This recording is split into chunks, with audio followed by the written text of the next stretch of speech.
My name is Luke. This is not merely a story about a failed friendship or a workplace romance.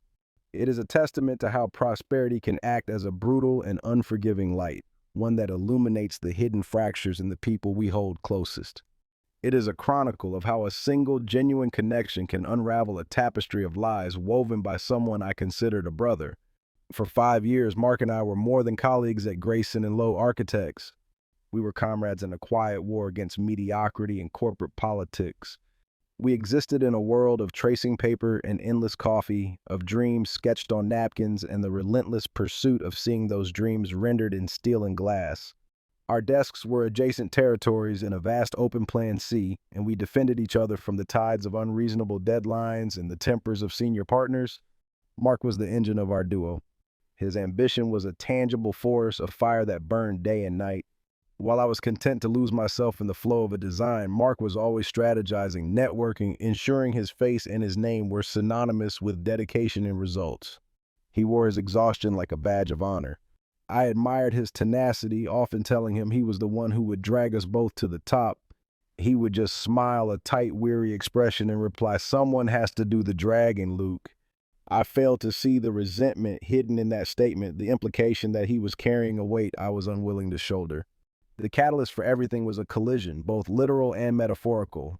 It happened at the cursed office coffee machine, a device we all believed had been engineered in a special part of hell. I was waiting, frustrated, for its slow drip to fill my mug when a sudden movement sent a torrent of scalding latte over my hand and the crisp white cotton of my shirt. Annoyance flared, hot and immediate.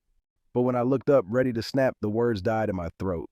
The woman before me had eyes full of genuine horror and apology. "I am so incredibly sorry," she said, her voice as warm as the coffee now seeping into my skin.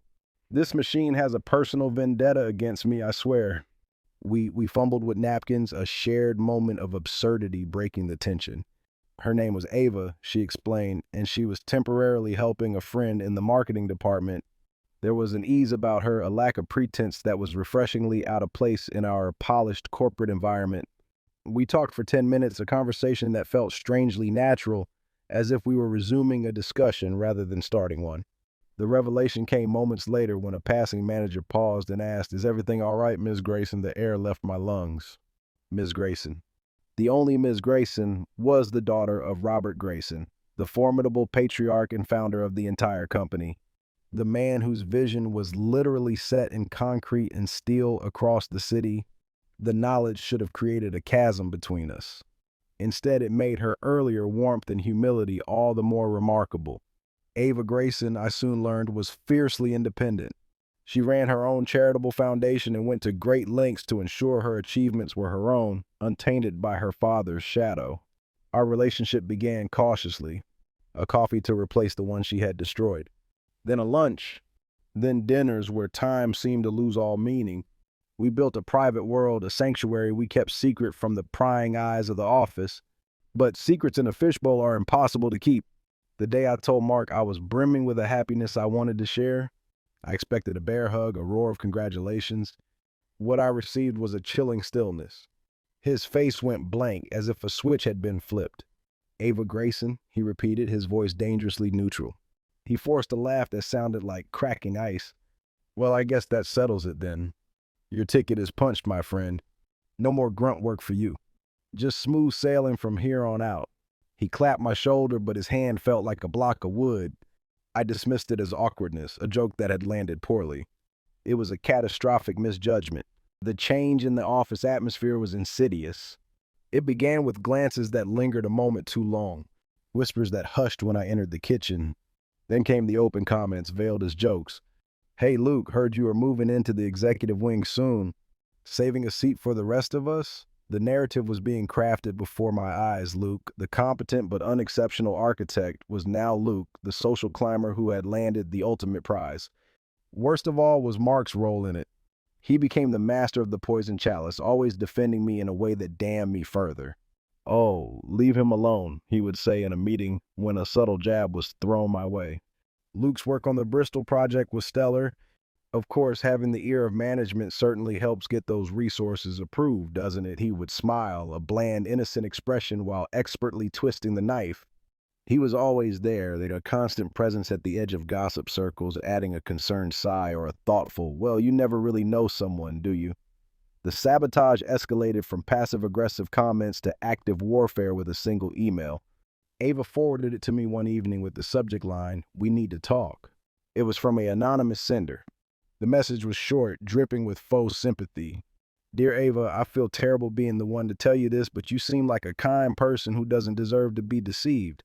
The man you are dating is not who he claims to be." Attached was a screenshot of a social media chat. It showed a profile with my name and a slightly blurred version of my professional headshot engaged in a crude, flirtatious exchange with an unknown woman.